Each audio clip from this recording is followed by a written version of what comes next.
and welcome to my channel, Dana Does Desserts. I'm so excited because today we are going to make the most delicious apple cinnamon cake you've ever had. And don't worry, if you don't know the ingredients, you don't have to keep pressing pause.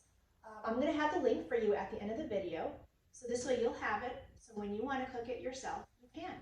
In the meantime, watch me. So the ingredients that you'll need today are 1 large apple, which you'll need to chop up into very small pieces, which I've already done. Any kind you like. I use Honeycrisp for mine. 1/2 cup of chopped walnuts. 2 tablespoons of honey. 1 stick of butter, which is equivalent to 1/2 cup. 2 eggs. You'll also need milk, sugar, flour, 1½ cups, baking powder, brown sugar, vanilla extract, cinnamon, and a dash of salt. Once again, all of these ingredients and recipe information, you will see the link and you can follow along. So for now, let's get started. Now, in a small container or bowl, you're going to want to combine your brown sugar, which is 1/2 cup, and your cinnamon.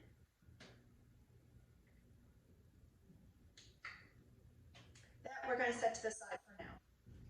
In a larger glass bowl, I'm going to use this medium to large size bowl right here. I'm going to combine my eggs.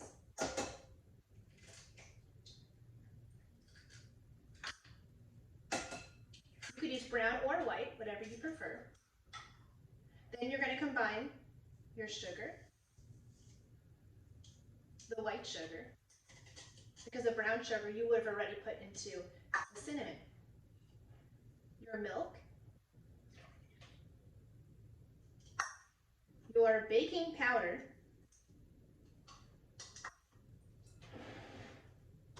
and your stick of butter, 1/2 cup, at room temperature, make sure. Your vanilla extract,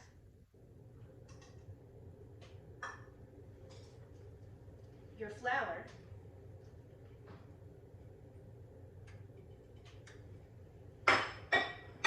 and a pinch of salt. You might want to put a little bit on your hand first, just in case you spill. You don't want too much salt going into your batter, especially when the butter that you're using is salted. So about 1 teaspoon of salt, or not even, maybe 1/2 teaspoon. Okay, now that the ingredients are together, we're going to mix that together. I'm going to put my setting on the lowest speed, which on my mixer is speed 1, but feel free to put it on speed 2, whatever you're comfortable with. Everyone is different. And you're going to mix that together until all the ingredients are fully mixed and you don't see any powder on the side. So you want to get it all together.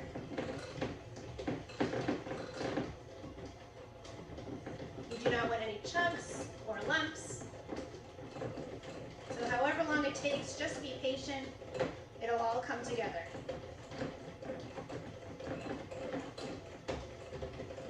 You may want to get a standing mixer. I have a hand mixer, but either one works.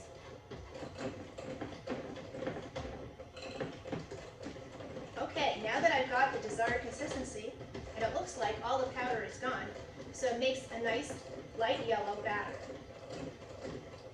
So I'm going to go ahead and turn my mixer off, set that to the side, and as you can see, we have a nice batter. Now I have a loaf pan which I've already sprayed. This way it doesn't get stuck to it. First you're going to take 1/2 the batter. Now you can go ahead and measure 1/2 and 1/2, but I'm going to eye it. So I'm going to pour 1/2 of it in. And I'm going to set that to the side. Then I'm going to take 1/2 my apple mixture and pour it in the middle. You always want to make sure you have leftover for the end.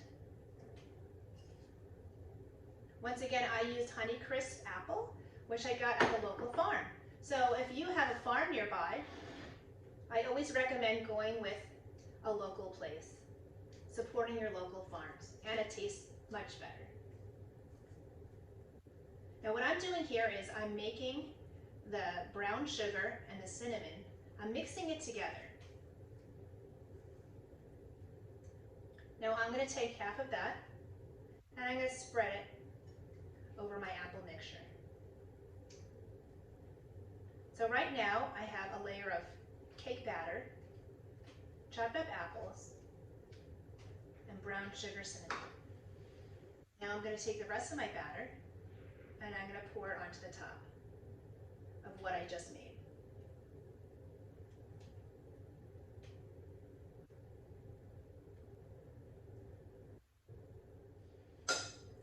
Now, as you can see, some of the batter stuck to the bowl, so I'm going to go ahead and use a spoon to get the rest of the batter out.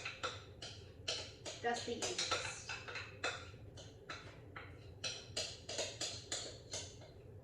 Try to get most of it out as best you can, and make sure that it's spread evenly on top of the apple, cinnamon, brown sugar mixture. And I'm going to evenly spread it on top, so you don't see the apple layer that you just created. As you can see, it is a light yellow color. The apples are hidden. Now we're going to take the rest of our apple mixture and pour that on top. So this way you're going to have a layer of batter, brown sugar, cinnamon, apples, batter, brown sugar, cinnamon, apples. And you're going to put the rest on top.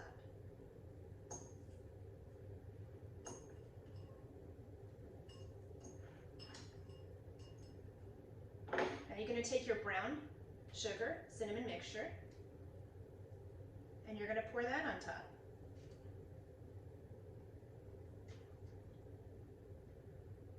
Now, the recipe does not call for walnuts, but I love walnuts, and I love honey.